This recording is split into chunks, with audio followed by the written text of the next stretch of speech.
The rain fell in a steady, silver curtain outside the dusty windows of Pages and Prose, a cramped bookstore tucked between a laundromat and a bodega on a forgotten corner of the city.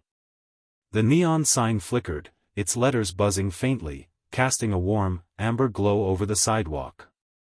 Inside, the air smelled of aged paper, lavender, and the faint musk of coffee grounds from the ancient machine in the corner.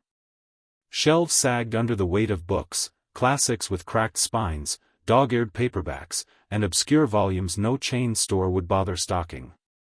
The wooden floor creaked underfoot, and a single armchair, its velvet worn to a sheen, sat by a radiator that hissed like an old cat. Julian Carver stood near the biography section, his fingers grazing the spine of a Churchill biography he had no intention of buying.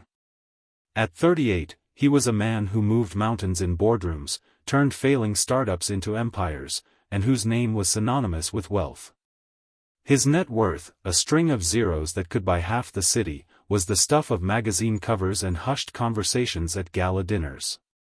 Yet here he was, in a suit that cost more than the bookstore's monthly rent, his heart hammering like a teenager's as he stole glances at the woman behind the counter. Clara Hensley, 29, was oblivious to his scrutiny. Her auburn hair was swept into a messy bun, a pencil tucked behind her ear, and her apron, embroidered with the store's name in faded thread, hung loosely over a forest green sweater. She was bent over a ledger, her pen scratching numbers in precise, slanted handwriting. Every so often, she'd pause to sip from a chipped mug, her lips curling into a faint smile as she hummed a tune Julian couldn't place. It was that melody, unassuming and soft, that had first drawn him into this shop 3 weeks ago. He'd been rushing to a meeting, his driver idling at the curb, when he'd glimpsed her through the window, laughing with a customer over a shared joke.